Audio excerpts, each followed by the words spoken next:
this down here. Okay. All right. Welcome in. Welcome in, everybody. I am really happy that you're here, and I'm really happy that I can see myself. Like, the lighting is good. The lighting is good. What's the chances? All right. Today, I'm excited to chat with you because we're going to be talking about EMFs. Yes. Electromagnetic fields. Particularly, we got to make a distinction before we kind of jump into some of this, because what we're talking about, first of all, electromagnetic fields are everywhere. So to just say EMFs is a little bit of a misnomer. And if we really want to make some headway, I do think sometimes using the right nomenclature is important. So when we're talking about like the dangers of EMFs, we're really talking about non-native EMFs. And by non-native means they don't happen in nature. They are not native. It's pretty much that straightforward. So there are reasons for this, and I want to jump into some of it today, which is why we're, chatting. So as a primer, I do think, first of all, if you haven't signed up for the Becoming Invincible newsletter yet, I'm going to put that here for the newsletter. Link in bio. I'll pin that. The reason I'm saying that not is just for promotion, but the reason is we've actually spent the last month talking specifically about grounding and sunlight, which are going to be a great deal of your answers to a lot of these problems. They're going to lie in sunlight. They're going to lie in grounding. Now, of course, there's other things you're going to do, like limiting exposure. We're going to talk more about that next week. This week, we need to talk about the why and the how, because if we don't understand the why and the how, which what most people find is boring, we are not going to get real answers for a solution in the future. So it is important that we go into the science, understand what we're talking about. And so this is going to be a little bit of a history lesson, a little bit of a physics lesson, and a little bit of just like what's going on here. But before we get into that, we have a question like, will shungite help? I wear shungite bracelets every day. You can see them, the black ones here, black one here, every single day. So that's one of the things, but I'm going to go more into some of the details on it next week. Today, we're going to talk about like, how did we get into this place that we're in now? Because if we don't understand how we got here, it's going, again, to lead to some issues down the road. And more importantly, like, how do we fix it? So if we don't understand how we got here, it's going to be tough to fix, right? So really what we need to understand is at the turn of the 20th century, so 1900, virtually like every chronic disease that we call chronic disease specifically, started its upswing. These were all very rare prior to that. Now, usually the argument for that is, well, the life expectancy of humans was shorter. And this is where the first definition comes in, because this is an important distinction to understand. We have two separate terms. We have lifespan and we have life expectancy. Lifespan is the number of years a species should live. So this is a static number. This does not change. Human beings, believe it or not, have a lifespan of 120 years. I know you don't know, and I know I don't know that many people who make it that long, but that is what it is. We have a 120-year lifespan. That does not change. That is static. The life expectancy is how long a species is expected to, or a person or being or cat or dog, whatever, is expected to live based on the environment. So this is important because at the turn of that century, around 1900, the start of the 20th century, a lot of people love saying like, oh, the life expectancy was around like 45 years old. But the truth is there were plenty of people who made it beyond that. And really the biggest thing that brought that number down was not people dying in their 40s. It was infant mortality. And this is important to understand. Now, obviously, that's a terrible thing. But what you need to understand is if you have someone who's 90 years old and someone who dies at 0 years old, the average life expectancy is 45 years old. So you need, and the truth is, actually, if you factor out infant mortality, more or less, the human life expectancy has been the same for thousands of years.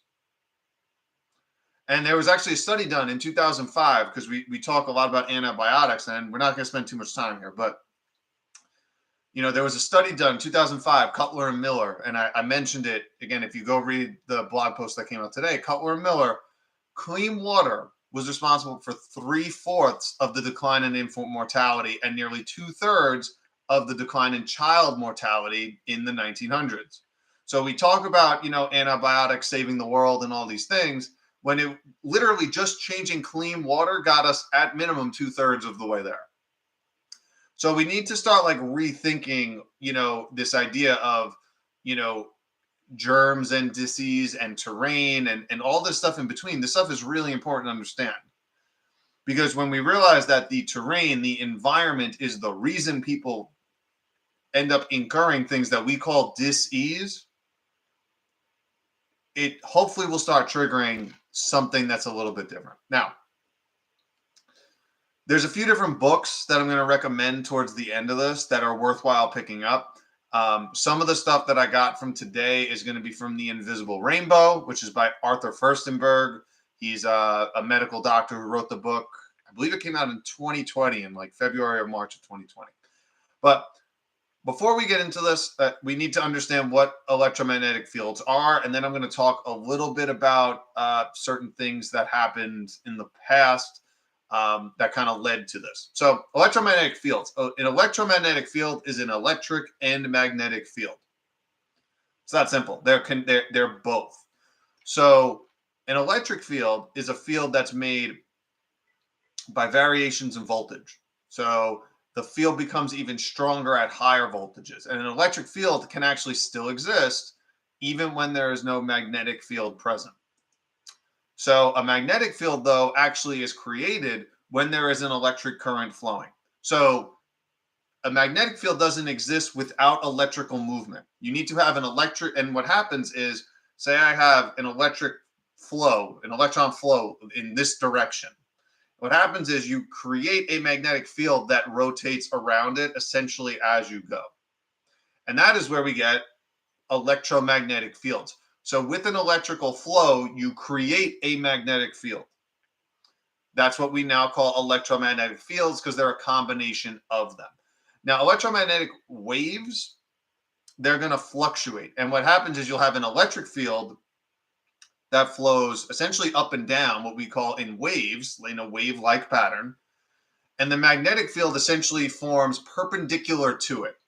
So if it's essentially at right angles. So if you have, say, again, I remember this from physics. We used to do this. You create a 3-plane gun, sort of like with your hand here. So if the flow is going this way, you have the electric field going up and down and the magnetic field going back and forth this way in that vector. In this case, going straight at you. I could do it this way. Electric field up and down, magnetic field back and forth, electric flow this way. So that kind of makes sense. So that's essentially what you're kind of looking at as far as like how it works. Now, as far as electromagnetic fields, we need to realize before basically 1880, there was only a few that we were exposed to. We have the Schumann resonance, which is effectively the heartbeat of the planet. We have lightning strikes, which actually create a separation of charge between the ionosphere and ground level. That is why the Earth's surface has a virtually unlimited amount of electrons that we can tap into with grounding. It is because lightning literally creates a separation of charge. So the ionosphere is going to be more positively charged. The ground itself is more electron negatively charged. It's full of electrons and negatively charged. There we go. How's speaking going today? Now, what we need to talk about now is ionizing and non-ionizing radiation. And we're going to get into this a little bit more as we go through the electromagnetic spectrum. So it's generally broken up into two groups. We have ionizing and non-ionizing. And generally speaking, ionizing radiation is going to go into the ultraviolet, some of the ultraviolet wavelengths and up. So that's going to be X-rays, that's going to be gamma rays. These are higher frequency waves that emit more energy. And essentially what creates something that's non-ionizing is it actually breaks molecular bonds. So, and what happens is they have enough energy that they break the bonds that hold molecules together, and they essentially create unpaired molecules, and these are called free radicals. So ionizing radiation can generate enough heat, enough energy to literally break molecular bonds and create ions, hence ionizing radiation. And then that has trickle down effects. So this is what we call free radicals. We know the deal with free radicals, etc. Now, there is no argument in the fact that ionizing radiation is dangerous. Again, this is your X-rays. This is why every time you go to a doctor's office, if they're taking X-rays, the room the X-ray machine is in is lined with lead, and why everyone who is not the subject is behind some sort of screen and has protection on, or should, for that. So it's because these higher frequencies, like X-rays, can penetrate walls. Well, what would be normally lined walls, which is why they need to be lined with things like lead to absorb that energy. So that's how we have the difference. We have ionizing and non-ionizing radiation. Then, and it's broken off pretty much in the ultraviolet spectrum, somewhere in the middle of that. Now, like I said, the spectrum itself is broken down. We're going to break it down now from high to low, as far as the highest energy molecules, and then waves, and then go into the lowest. And this is important to understand because, like I said, this is where the issues come in. We have gamma rays, which are at the high end, and these wavelengths are so short; they're as short as 1/10 of a billionth of a millimeter, and they have a ton of energy. So, and these are so strong they could actually break the nucleus of atoms apart.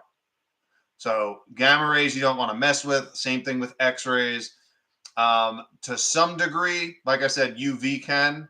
Then we get to visible light. So, and that's why ultraviolet, right? It's on the violet end of the spectrum. So that's the higher energy end. We get to visible light. Then we get to infrared, which is on the lower end, lower energy, longer wavelengths. Interesting to note here that if we actually just look at solar energy, and I talked about this last week a little bit. If you break down solar energy, 54-ish% of the energy given by the sun is actually infrared. It is invisible to us. We only experience it as heat, so we cannot see it until you get into the red wavelengths, which is why we call it red. Infrared, literally below red. So, and ultra above violet. So visible light's about 40%, and then UV is the other 6-7% of energy. So most of the energy that we take in is actually going to be in the infrared spectrum, even if it's a cloudy day like today, at least near me, when you go outside and are getting sun exposure. This is why it is so important to get out in the sun. And I cannot explain that. This is the biggest nutrient deficiency that modern people face. It is getting full spectrum sunlight, because when you are sitting behind a window like I am right now, I am not getting the infrared energy that I should, because modern windows, modern glass, so your windshield on your car, the windows, etc., they are designed to block the majority of infrared energy coming in.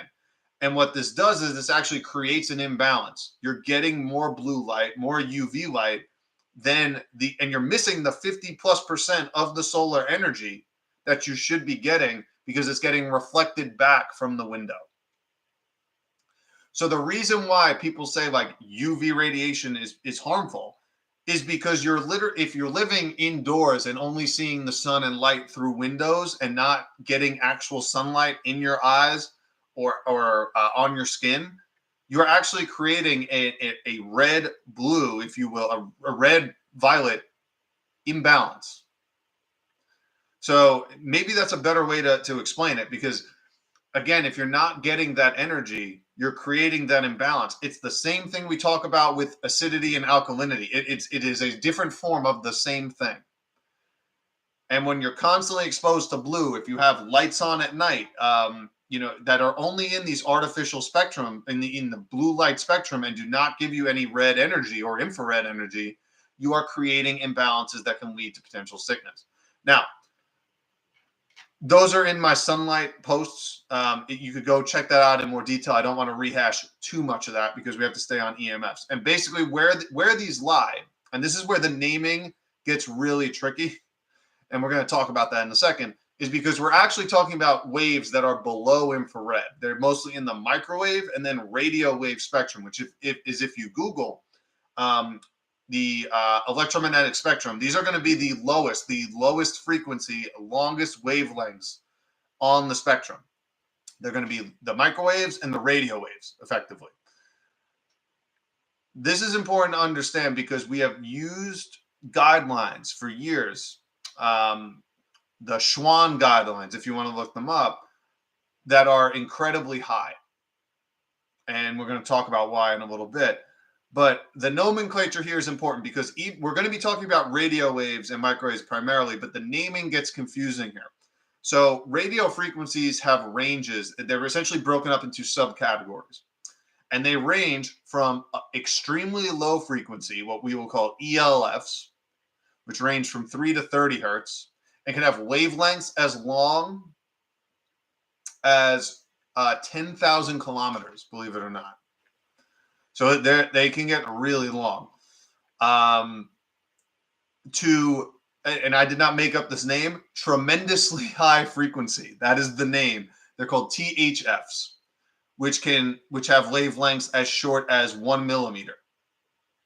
So everything from 10,000 kilometers to a tenth of a millimeter is the radio wave frequency. So that is a big bunch. And even though they're called tremendously high frequencies, they're still lower than infrared. They're still lower than visible light, UV light, gamma rays, X-rays, etc. Now, generally speaking, these radio waves are going to be used to power electrical systems. That's essentially what's going on with them. Now, where this becomes an issue is when we get into the non-native ones, which include these radio and microwaves, because they do not exist in real, well, they do exist in real life. In nature is what I should say. And with the exception of really visible light and infrared EMFs, which most of us perceive as heat, humans are not going to perceive any other frequencies well. Now, some people obviously are more sensitive to non-native EMFs nowadays.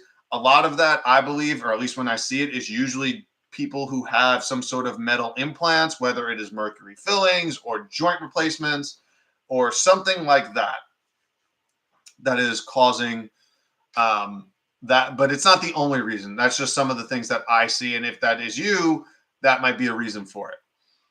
But what we need to realize is all of these wavelengths, all of these things are man-made, except really the solar energy and what we see with the Schumann resonance. Now, the Schumann resonance is, like I said, the heartbeat of the Earth. And again, up until like the 1880s, the only sources of radiation that people really had were the sun, which has that spectrum. We have the electromagnetic, the Schumann resonance. We have lightning. And that's pretty much it. Those are the only electromagnetic fields that really existed until we get into electromagnetic currents and radio waves really coming in. So we had the advent of things like direct currents and AC currents.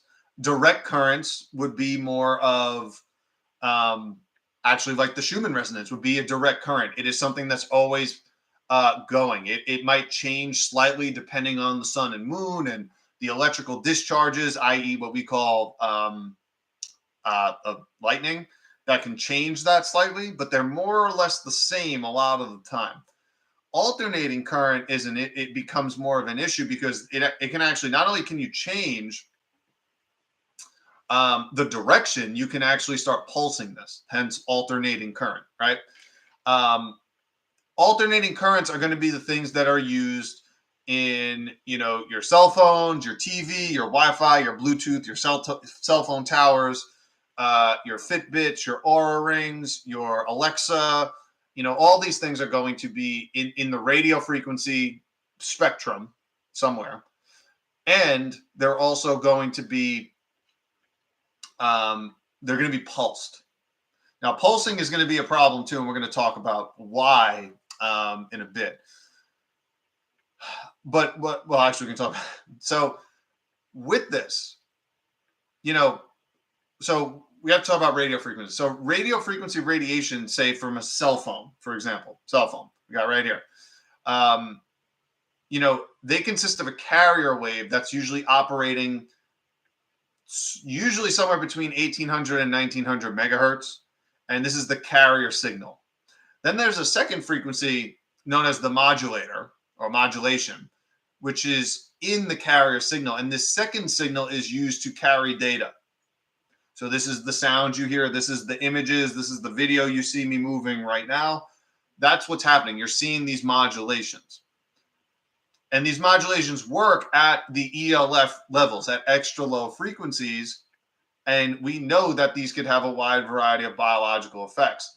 And this causes a problem for a few reasons, because not only are you sending out one signal that's getting pinged essentially anywhere between 6 and 12 times a minute, you're sending a second frequency to disrupt that effectively, which is what is creating the image you see, the words you hear, etc., on your phone, say, versus me. That's a big picture what's happening. The other part, like I said, is these are pulsed.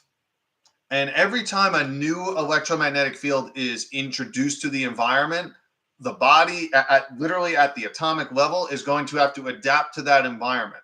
So this is literally the same thing as me going to that light back there and switching it on and off, on and off, on and off, on and off all the time. And you're changing the signals every single time you do that. And this also can become a problem, because you're forcing a situation where your body is constantly having to react to things that are not normal and we have not seen for, if you adopt, the fact that like the world has been around for 4.6-ish billion years, has not existed for 4.6 billion years until now. So none of this is, so we need to realize that just because we can't see it does not mean that these biological effects are not happening or that it's not real. And this is where like the quantum energy stuff comes in, because that's kind of what we're talking about a little bit as far as changing fields and things of that nature. And this is where like we need to start taking this stuff more seriously. Or if you think this is like kind of BS, well, like look at an MRI, a magnetic resonance imaging machine. So again, if you go to the post that I posted today, which is titled Why I Will Never Drive a Tesla, there's a video attached to this section. And there's a video. It shows you how MRI machines work. And when we're done here, I encourage you to go on YouTube and watch a video or figure that out. But essentially what happens is when you're entering this machine, they're going to turn the MRI machine on. That's going to create a magnetic field. So you are disconnecting from the Earth's magnetic field, effectively the Schumann resonance, and you're reconnecting to the more, in this proximity-wise, closer magnetic field that is artificially created by this machine. And how this works is it's turned on, and it's going to force, literally, the protons and electrons in your body to spin and to align with this magnetic field. So not the Schumann resonance, but the one of the MRI machine. Then what happens is a radio frequency is put in to disrupt that pattern, and then it's shut off. And what the MRI machine does is pick up how long it takes for the atoms literally to realign with the field. So that is actually what you're seeing. And we know that certain tissues in the body, due to density, things of that nature, will shift in different times, or it will take different amounts of time for those atoms to shift, which is how we get the images we see on MRIs. So this stuff already exists. We know how it works. We actually use it every day. So, but the problem is like, because the world now has become essentially an experiment. And that's the best way to put it. We are now the living experiment for, do these things cause problems? We have assumed they haven't, because basically what we've used as the guidelines up until now is, if you can generate a heat response, a thermal response, that might cause damage. That is what the Schwann guidelines, as I was mentioning, usually go by. But what we're seeing is we don't necessarily need to have a thermal effect for these to have some sort of damaging issues in the body. Now, in order to understand this, again, I have a few excerpts from the book,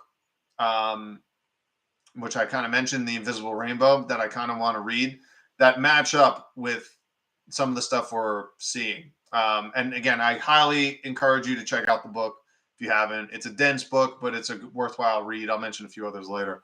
But in 1889, power line harmonic radiation began. From that year forward, the Earth's magnetic field bore the imprint of power line frequencies and their harmonics. Now, remember what I said. We create an electric flow, in this case in a cord. Magnetic fields are essentially created around it, radiating outward.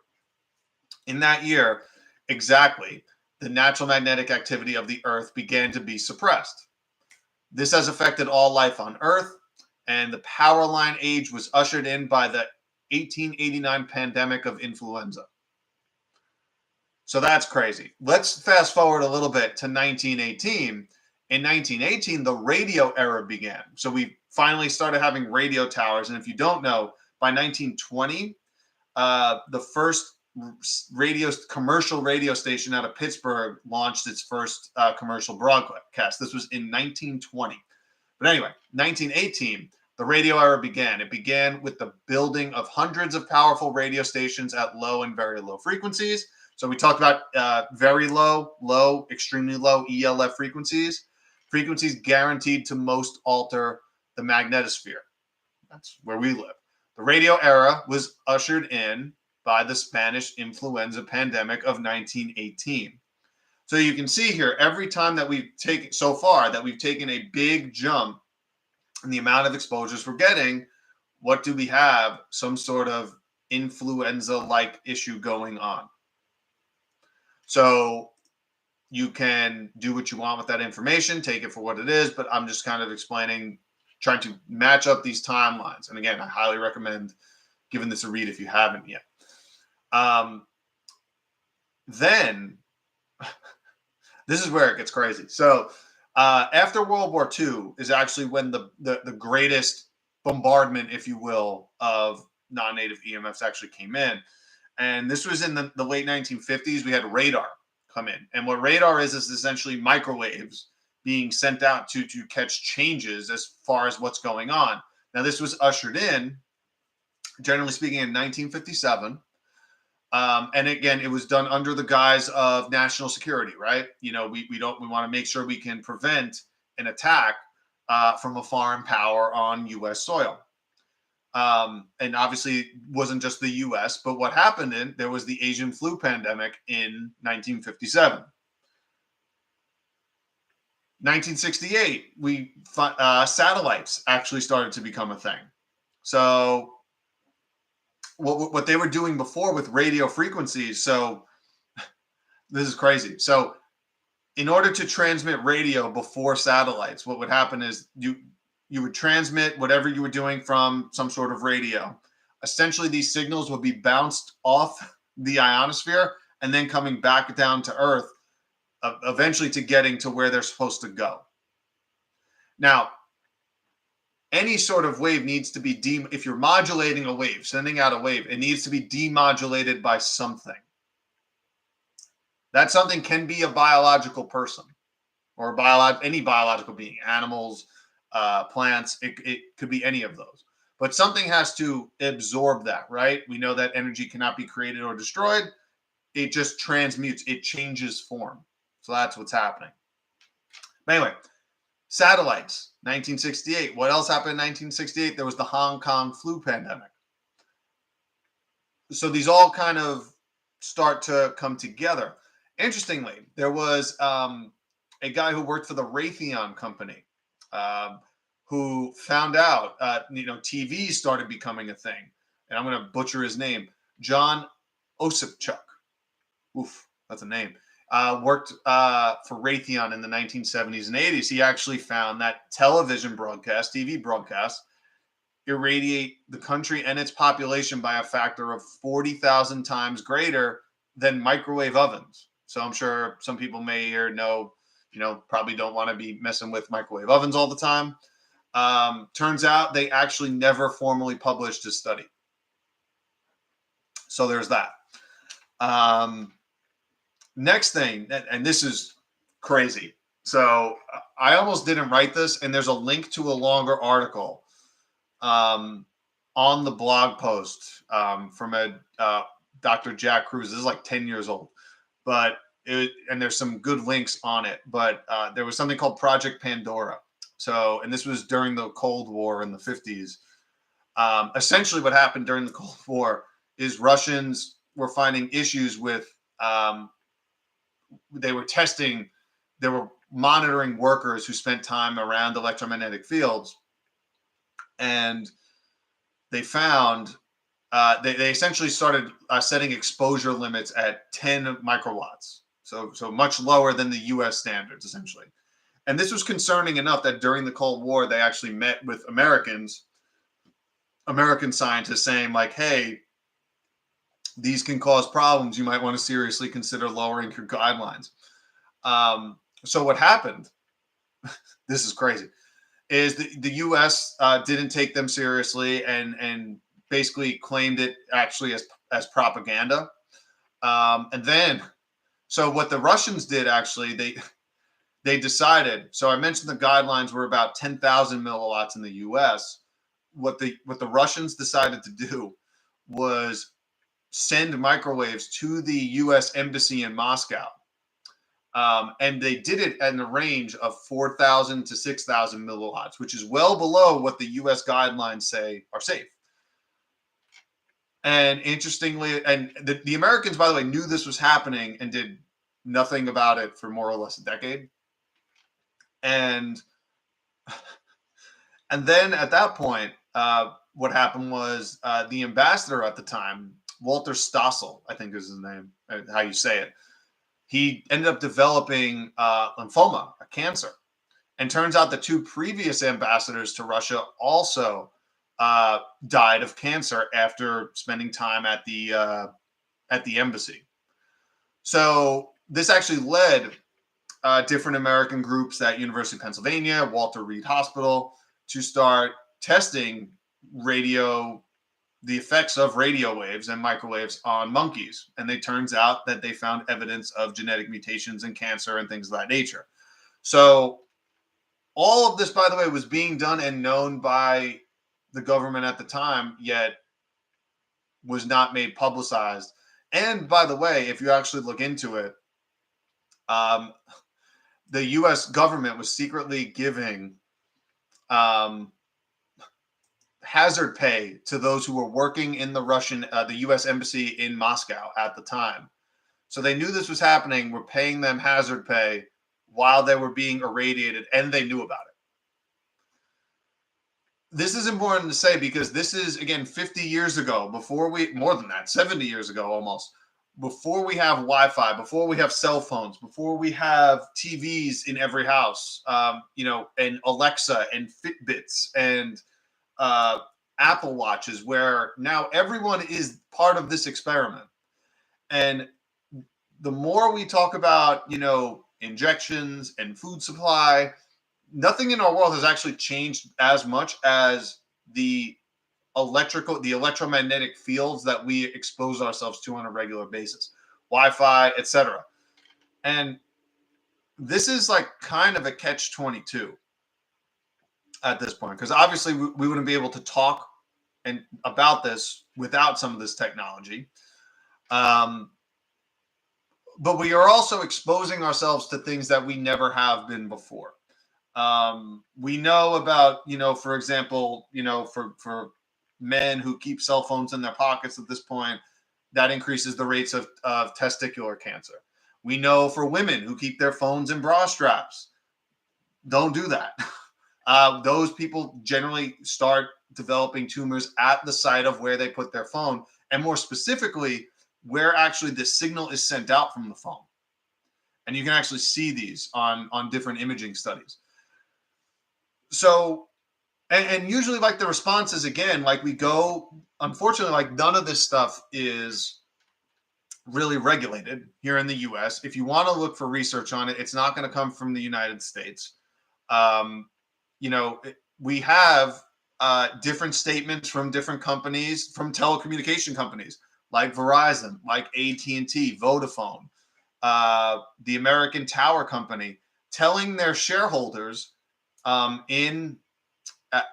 during different quarterly announcements that they are subject to significant amounts of litigation, or may be required to pay significant damages because their technology can harm people. So you need to think about this.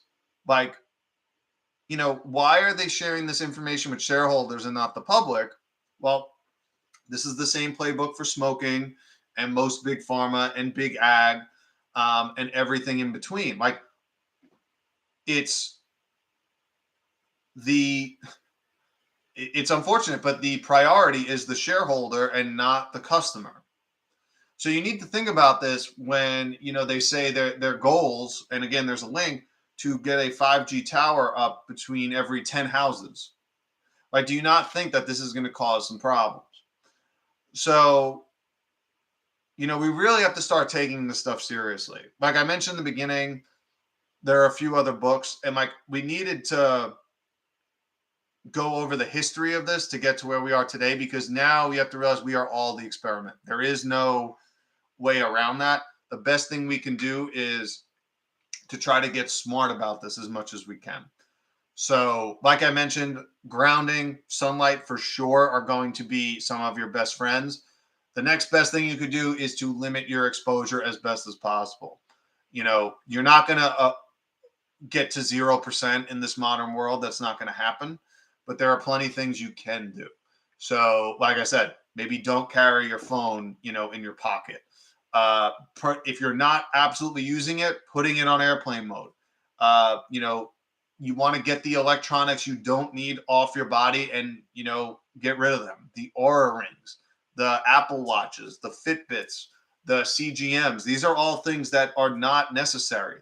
If your house has a smart meter, try to go back to a manual one if you can. I promise you that $10 a month is not going to be worth the potential downsides here. So if you can go back to that would be fantastic. Alexa, for God's sake, like, we don't need these things.